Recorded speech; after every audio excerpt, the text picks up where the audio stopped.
Alright, today we are going to learn how to sketch the graphs of the sine and cosine functions, including various transformations like vertical stretch and shrink and all the different transformations reflecting over the x, reflecting over the y. But for right now, let's just see if we can construct the basic sine and cosine graphs. So in order to do this, what I'm going to do is I am going to draw a unit circle, and I'm going to put 4 special angles on there. So we'll call that 0, we'll call that 90, we'll call this 180, and we'll call that 270, and we'll go ahead and put 360 here. And we'll also put the radian values. So we'll say this is 0 radians, this is pi over 2, this is pi, and this is 3 pi over 2, and this is 2 pi. And also, we're going to put the cosine and sine values. We learned that in the previous video, so remember the cosine, let's review. The cosine is your x value, and your sine is your y value. So 0 degrees is going to have 1, 0 for its cosine and sine value, and once again we're calling that the origin 0, 0 in green. And then 90 is going to be 0, 1, and then 180 is going to be negative 1, 0, and 270 is going to be 0, negative 1. Alright, so now that we have those, we should be able to sketch the basic sine and cosine functions. So I will do, let's just say we'll sketch the sine of x first.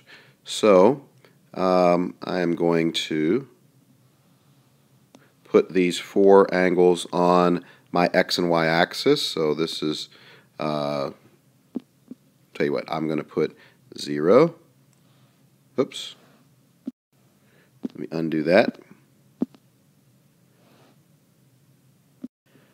Alright, so we have 0. And I will put, let's say, pi over 2 right here. And we'll put pi right here. And 3 pi over 2 there. And 2 pi. And this is the graph of the sine of x. Alright, so once again, sine is my y value.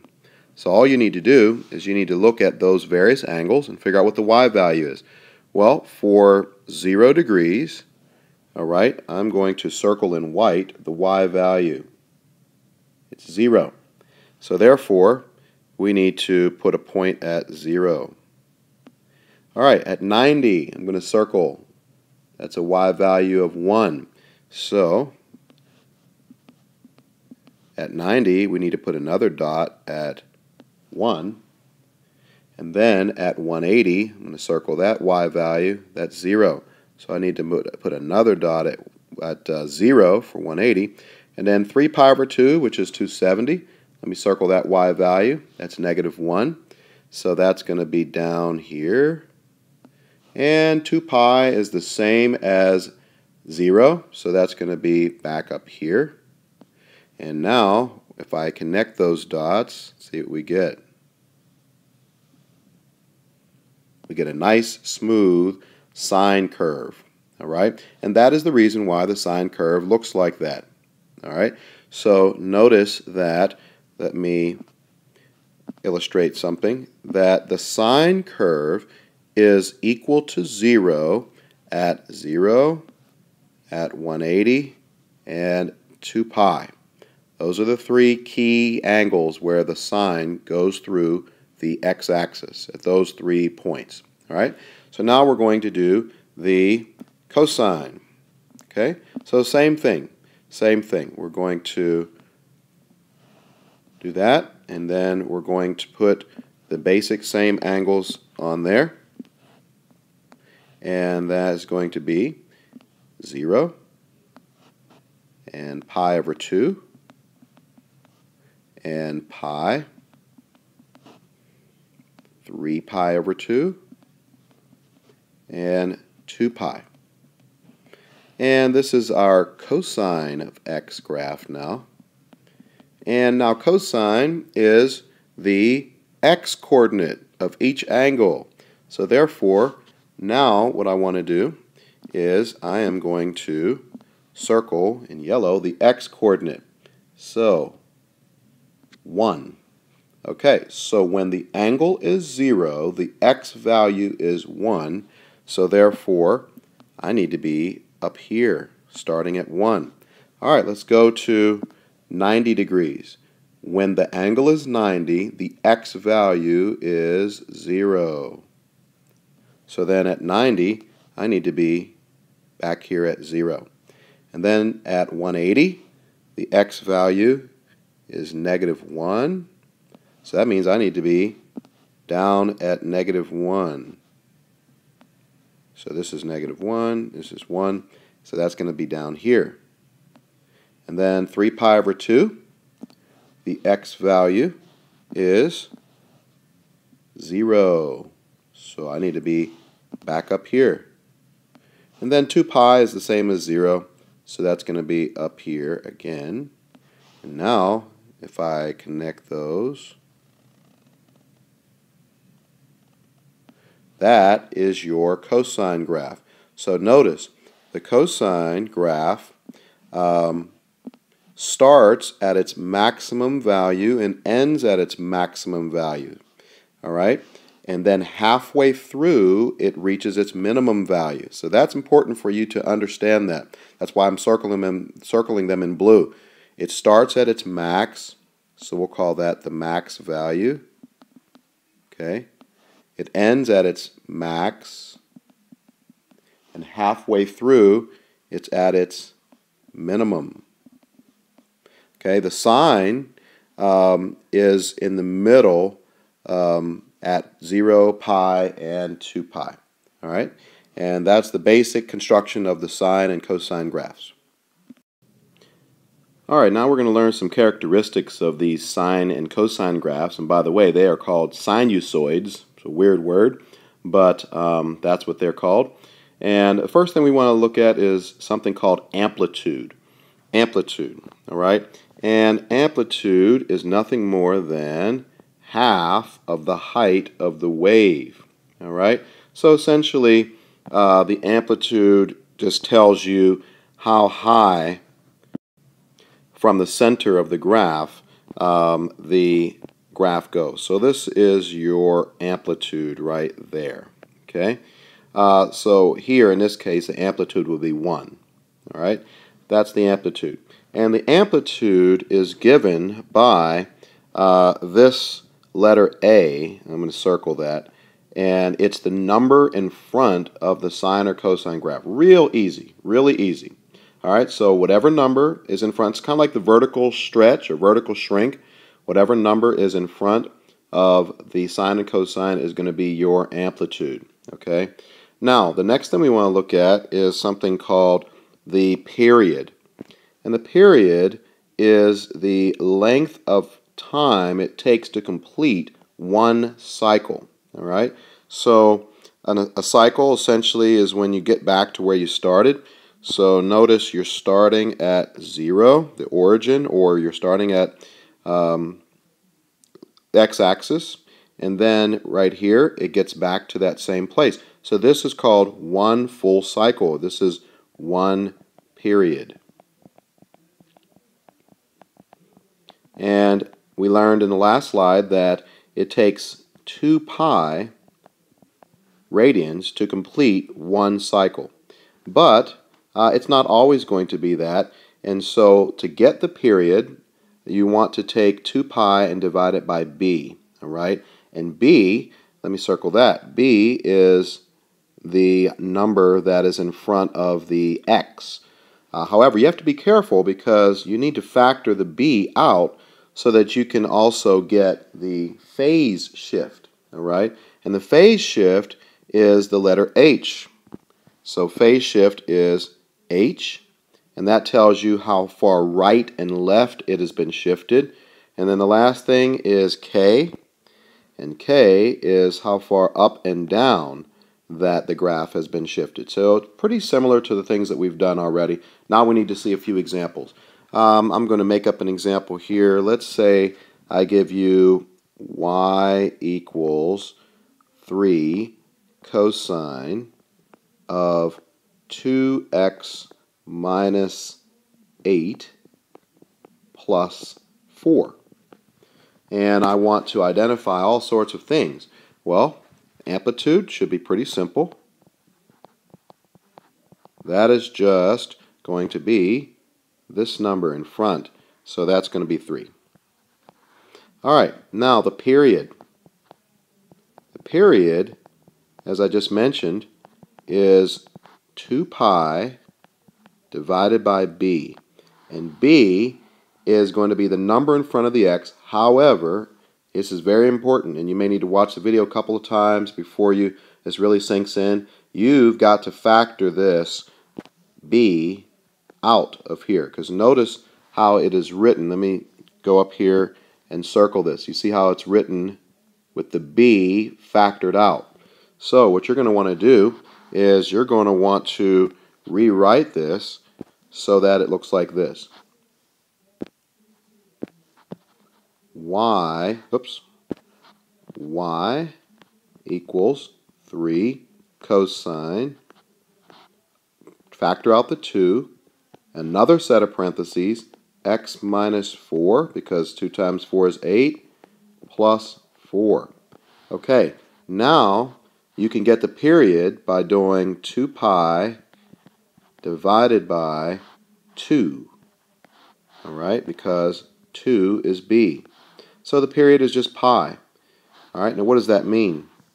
That means that this particular example only takes pi radians to complete an entire cycle. All right, and the last thing we want to, actually 2 more things, we want to do the phase shift. So where has it been shifted? Well, same as before, earlier in the year, it's been shifted right 4 units. And then the last thing, vertical translation, we'll call that VT. That has been shifted up 4 units. Nothing different than what we've done before. Okay? And so for right now, we just want to work on naming and listing all the different qualities of, or characteristics rather, of these trig functions, sine and cosine. Okay, for the sake of time, I have skipped examples A, B, and C, but you can get those on the PDF. I think these are the more difficult ones, D, E, and F, so I'm going to go through those. All right, describing transformations of sinusoids. Once again, let's see if we can list these out. All right, so the amplitude is going to be 2. And we could also say that that is also the vertical stretch. All right, the vertical stretch of 2. There's a negative, so we could say this thing is reflected over the x-axis. So we'll say reflect over x-axis. All right, and for the other stuff, we need to rewrite this. So it's going to be y equals negative 2 sine, and I'm going to factor the 3 out, and that's going to give us an x minus 2/3. Now let me explain that step right there. Okay,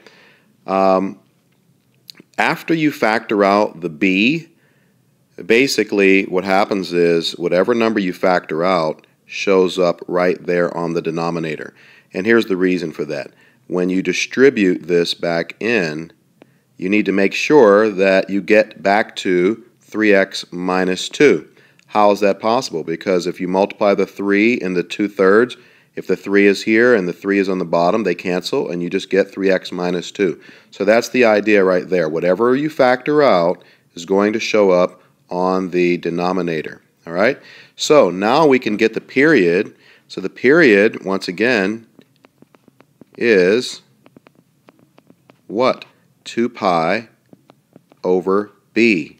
And in this case, b is 3, so 2 pi over 3. Now what does that mean? That just simply means that it takes only 2 pi over 3 radians to complete an entire cycle. That's basically what that means. All right, and so the phase shift, well, it's shifted right 2/3 units. And then it shifted up 7 units. And that's all the information that we need for this particular example. All right, letter E. Let's go through the same thing here and see if we can get these. All right, what is the amplitude? Amplitude is 1/2. You could also say that this is a vertical shrink by 1/2, if you want to say it that. All right, and for the other part, we need to factor out and rewrite it. So once again, that's going to be y equals 1/2 sine. We're going to factor out the 4, and that's going to give us an x minus 2 pi over 4. And you can multiply that through and convince yourself that that is equal to 4x minus 2 pi. 2 pi over 4 really reduces to pi over 2. So we'll deal with that later. All right, so what is the amplitude? The amplitude is 1/2. The period is going to be 2 pi over 4. 4 is the b. So that's going to be pi over 2. And the phase shift, well, it's going to be shifted right, because it's counterintuitive. It's going to be shifted right pi over 2. I just reduced 2 pi over 4 to pi over 2. And then it's going to be down 3 units. And that is the way that you would describe those sinusoids. All right, this last example, example F, looks like it can be kind of tricky. It's got some negatives and stuff going on, so let's see if we can rewrite this. Well, first of all, let's just say the amplitude. That's the easiest part. Okay, we shouldn't miss that. Amplitude is just going to be 4. All right, and now to get all the other stuff, we need to rewrite this. So it's going to be y equals 4 sine, and we're going to factor out a negative 2/3 x minus 4 over negative 2/3. Okay, plus 7. Now let me highlight that. Do you see that whatever I factor out shows up on the bottom? Okay, I know that's going to be weird, but you have to get used to that. And so now we have to actually figure out what negative 4 divided by negative 2/3 is. So over here, maybe you need to do that on the side. Negative 4 over 1 divided by negative 2/3. Good practice at dividing fractions. All right, and remember the rule is you want to keep this first fraction, you want to change to multiplication, and then you want to flip the second one. All right, and that's going to end up just giving you 6. Positive 6. So we can rewrite this, and this is going to be y equals 4 sine negative 2/3 x minus 6. Actually plus 6, excuse me. Plus 7. All right, so now we can get all the other stuff. So if we say now that the period is equal to 2 pi over b. Well, it's 2 pi over negative 2/3. And that's going to end up giving us, well, it's going to end up giving us, let's see what that gives us. 2 pi over 1 times 3 over negative 2. All right? And the 2's are going to cancel. And that ends up giving us negative 3 pi. So, negative 3 pi, excuse me, and actually I made a mistake. the period is always 2 pi over the absolute value of b. So therefore, that minus should not even be there. All right, so it should just end up being 3 pi. So excuse me for that. It just should be over the absolute value of b. All right, so that's your period. We've got the amplitude, and the phase shift is going to be left 6 units, and then it's going to be up 7. And that's going to be the answers for this particular example. All right, in example 3, we want to write the cosine function as a phase shift of the sine function. All right, this can be a little tricky, so we're going to take our time here. Let's say we have the sine function, which we know looks like that. And we have so we'll call that the sine of x. And this is your cosine function. And that starts at its maximum value.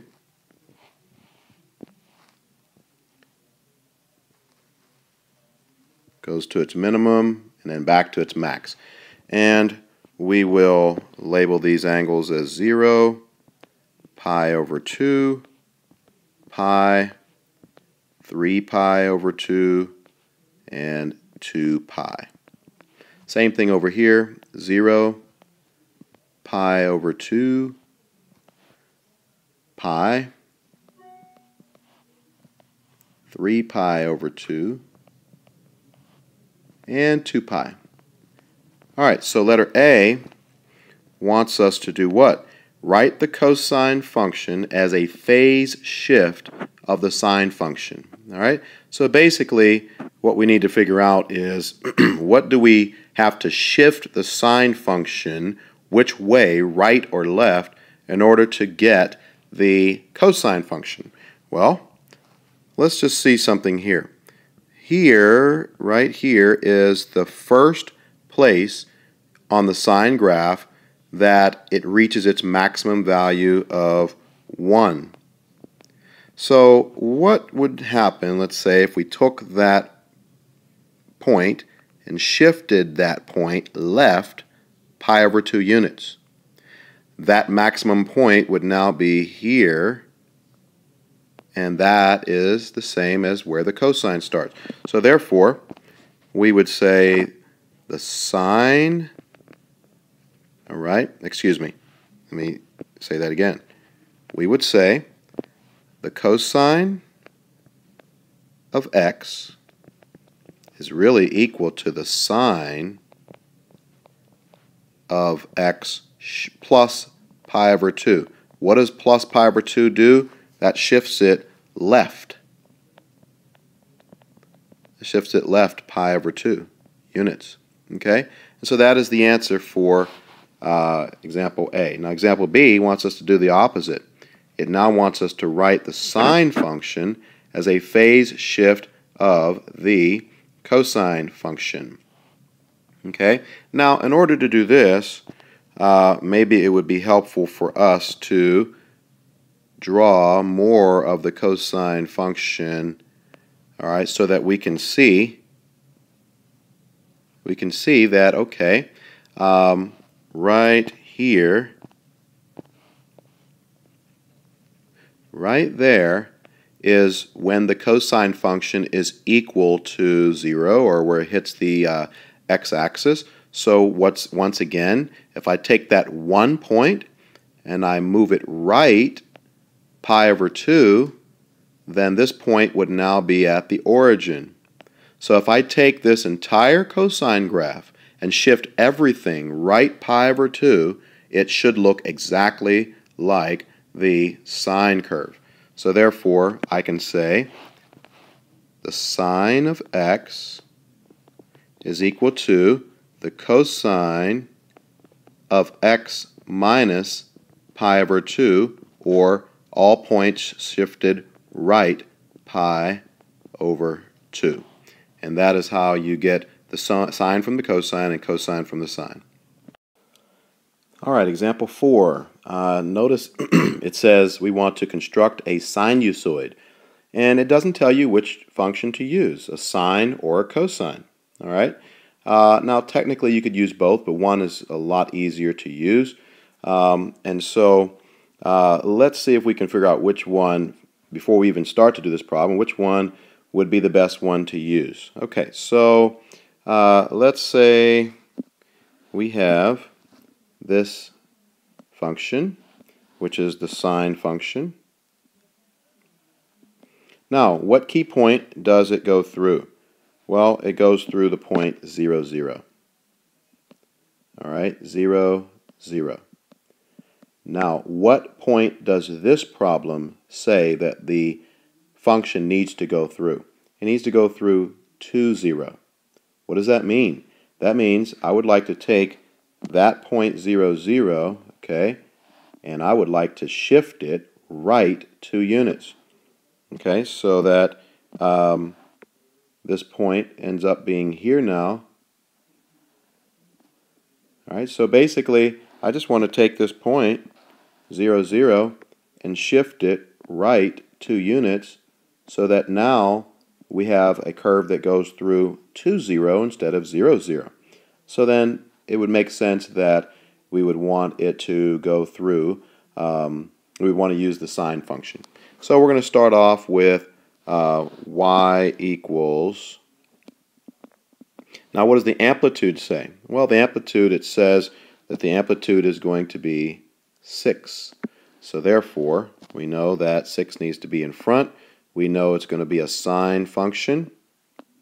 And the last thing that we need to figure out is what the letter b is. Now, it tells us the period.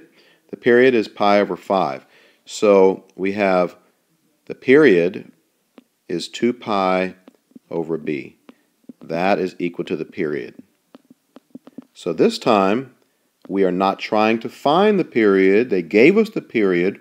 We are going to work backwards, and we're going to use the period that they gave us to find the letter b. So 2 pi over b equals pi over 5. We're going to cross multiply, and we get 10 pi equals b pi, and the pi's cancel, so b equals 10. So therefore, if we go back to our function, it's going to be 10. But don't forget, we need to take this and shift it right 2 units, so therefore it's going to be minus 2. Now please do not write this. This is wrong. All right, it needs to be 10 and then x minus 2 in parentheses. All right, so that's the answer for this particular one. And just to let you know, for most of these problems where you're asked to write a sinusoid, you're going to probably use sine, because that way you can shift the sign. You can shift this point 0, 0 right and then up or down. So let's say this problem, let's just change this problem real quick, and let's say we wanted it to go through the point 2, 7. Well, what does that mean? We would want to take the 0, 0 point and shift it right 2 and up 7. So all that would mean would be that we would have to have some sort of sine function shifted right 2 and then up 7. So that's the idea behind that. So a lot of times you'll want to use the sine function for that. Alright, example 5. It says construct a sinusoid. Once again, that means sine or cosine graph. It doesn't tell you which one to use. That's part of what you have to figure out on your own. That rises from a minimum value of 5 when x is 0 to a maximum value of y equals 25 when x is 32. Okay, so what you have before you here is 4 different graphs. You have the sine graph, and then you have right underneath that the reflection of the sine graph, which starts going down instead of is going up. Both of them start at the origin. Okay, so they both start at the origin right here, except one starts up, one starts down. Now, cosine. that always starts at its maximum value. However, if it's reflected, it starts at its minimum value because it just flips everything over the x-axis, all right? And don't forget that it takes half of its period in order to reach its maximum value right there. Or if it's the regular cosine, it takes half of its period to reach its minimum value. Okay? So, which of those four graphs do you think you need to use for this problem? Well, let's just read it a little bit carefully. It says that this function that we're going to write rises from a minimum value of 5 when x is 0. So what does that mean? It starts at its minimum value. Which of those four functions starts at its lowest value? Well, doesn't take much effort to figure out that it's going to be this one, the reflected cosine. So that means we need to have a negative in front of the cosine function. Okay? Now let's also talk a little bit about how to get the amplitude. Well, let's just think about this now. If it has a minimum value of 5, so let's just say the minimum is 5 and the max is 25, what number is right in between 5 and 25? 15. 15 is right between 5 and 25. Now, from the middle, from 15, how far up do you have to go to get to the max, and how far down do you have to go to get to the minimum? That is going to be 10. So that is your amplitude. Your amplitude is 10. Okay?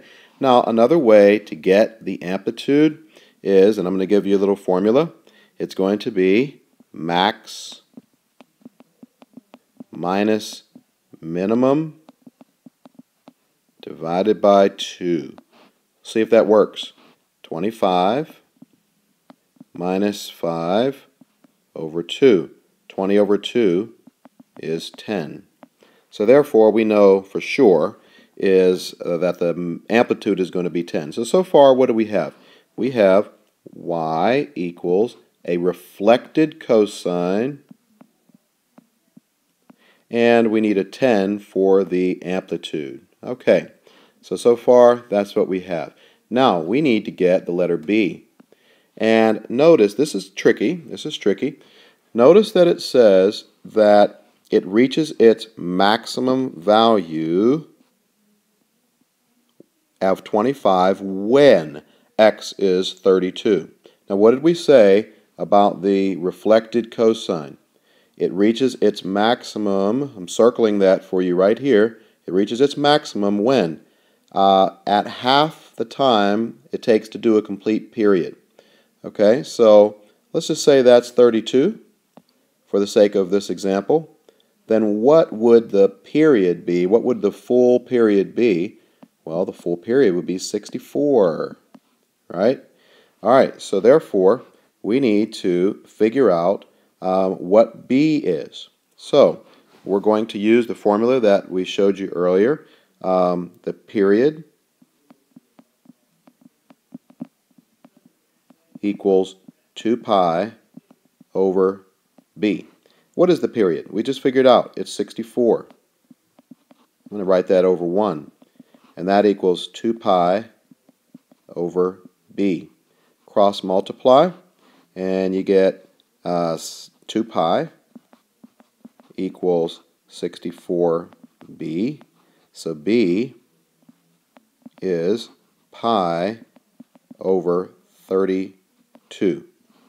So that's going to be b. b is pi over 32. And we don't need to shift this one right or left because it's just a basic reflected cosine. So it's not shifted right or left. However, it is shifted up. All right. And notice here, what is the center between 5 and 25? Now, let me just make sure this is clear for you. The normal center, all right, I'm going to draw dashes through that. The normal center of the parent function is 0. Y equals 0. However, this one has a center of 15, right? Circling that. So that means we need to take the normal center and shift it up 15. So that's going to be plus 15. All right, that is your K value. And now let me give you a formula for that. To get K, it's going to be max plus min over 2. See if that works for you. 25 plus 5 over 2 is 30 over 2, which is 15. So this is your answer for example 5. Alright guys, I know this has been a long video. I do apologize for that, but we are finally at the last problem, the famous ebb and flow problem. And you can probably be assured that you're going to see this sometime in the future on a quiz or an exam for sure. So you want to make sure you understand how to do this problem. Let's read it. On one particular July 4th in Galveston, Texas, high tide occurred. Alright, I'm going to underline that. Now, you got to be able to take some of these words and transfer them into what is it actually saying here? High tide. What will be another word for that? Maximum. The maximum occurred at 9:36 a.m. At that time, the water at the end of the 61st Street Pier was 2.7 meters deep. The low tide, which would be another way of saying minimum, that occurred at 3:48. And the minimum is 2.1. So they just gave you the max and minimum. So only write that over here somewhere. Maximum is 2.7, just so we'll have those values because we're going to need those. And the minimum would be 2.1. Okay? So if we wanted to right now, we could actually figure out the amplitude and K by using those formulas that I just gave you on the last slide, but we'll do that in a little bit. All right, let's see if we can figure out first which trig function we want to use here. Okay, now let's just see here. If we have a cosine function which starts at its max and ends at its max, now this particular function says it does not experience its maximum or its high tide until 9:36. So therefore, let's just say we want to have a situation like this. All right, where it does not hit its max.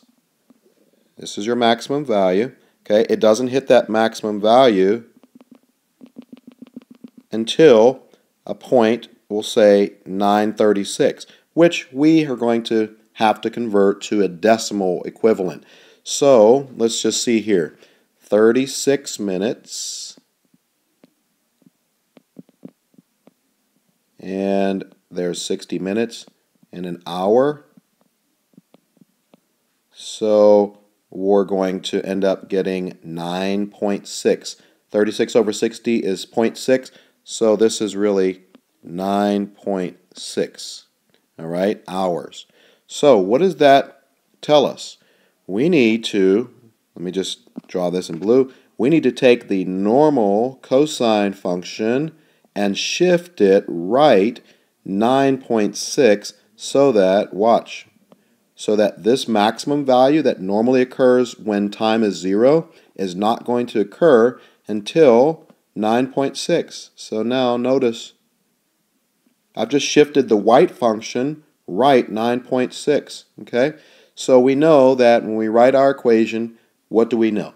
It's going to be a regular, not a reflected. It's going to be a regular cosine curve because it starts at its maximum. We want to shift that maximum right 9.6. So let's see what we have. We have y equals cosine, and we're going to, for right now, we'll just say it's shifted right 9.6. And we got to figure out lots of things. We've got to figure out the amplitude. We've got to figure out B. We've got to figure out the whether it's been shifted up or down or whatnot. Okay, amplitude. I just gave you a formula for that. That is going to be your max minus your minimum. So let me write that out again. Your max minus your minimum divided by 2. So that's going to be 2.7 minus 2.1 over 2. So that is going to be 0.6 over 2 or 0.3. So my amplitude is 0.3. All right, let's get K. K is going to simply be 2.7 plus 2.1 over 2. 4.8 over 2 is 2.4. So everything is coming together. We're filling everything in. All right, the last piece we need to get is B. And in order to get that, all right, we need to use this information right here where it says that the period is 12 hours and 24 minutes. Okay? Period is 12 hours and 24 minutes. So how about we convert that to a decimal? So we have 24 minutes. And we want to convert that to an hours. So once again, 60 minutes, 1 hour, and that's going to end up giving us 0.4 hours. So what is the period? The period is 12.4. All right, so the period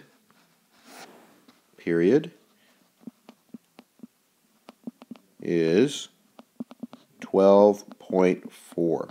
So let's see if we can get B. 2 pi over B equals 12.4. All right, over 1. So we're going to cross multiply, and we get 12.4 B equals 2 pi. And we divide both sides by 12.4, and we end up getting pi over 6.2. So that's going to be our B, pi over 6.2. Okay, and that is the basic equation for this problem. Now on the next slide we need to answer problems A, B, and C. Alright, finishing this last example, what we want to do is we want to type in our equation. So we want to graph this, and it's going to be 0.3 cosine of, we need to set up a fraction, so that's going to be control divide, and we'll put pi right there, pi over 6.2, and this thing is going to be shifted 9.6 to the right, and we need to move it up 2.4, and this is the equation we got in the last example. And now we need to change our window because now we want to analyze what this ebb and flow is doing for one full day. So we'll let 0 be 12 o'clock, midnight, and 24 hours. The y-axis told us that the minimum waves are going to be 2.1, the maximum is 2.7, so anywhere between 2 and 3 should work out just fine. And here is our graph, and here is the equation right there.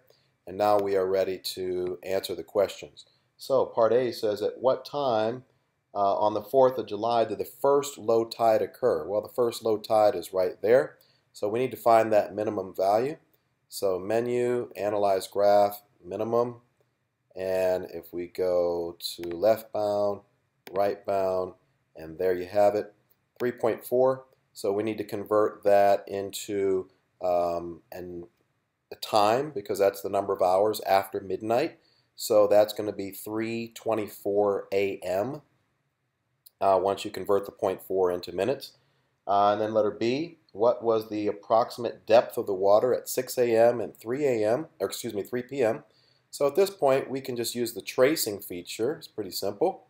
And we'll just trace the graph until we get to a time of 6 a.m., which is right there. So 2.32 meters deep. And then we're going to trace over to 3 o'clock, which on this graph is represented by 15. And you can see that it's going to be a depth of 2.12 meters deep then. And then the last one is part C. What was the first time on July 4th when the water was 2.4 meters deep? So for this, all we really need to do is hit Control G, and we're going to set up another equation We're going to let y equal 2.4, and that is the intersection that we need to find right there. Okay, and so in order to do that, actually we are going to extend our window out a little bit so that way we can get that intersection. So maybe we'll go back to -5 there, and that way we can get this intersection right here. So we'll do menu, analyze graph, intersection, and this is all pretty simple for you guys. Left bound, right bound. So we see that the tide is going to be 2.4 meters deep first at 0.3 hours after midnight. And if you convert that into minutes, that is going to be 18 minutes. So 12:18 a.m. All right, and that is the answer to this last problem.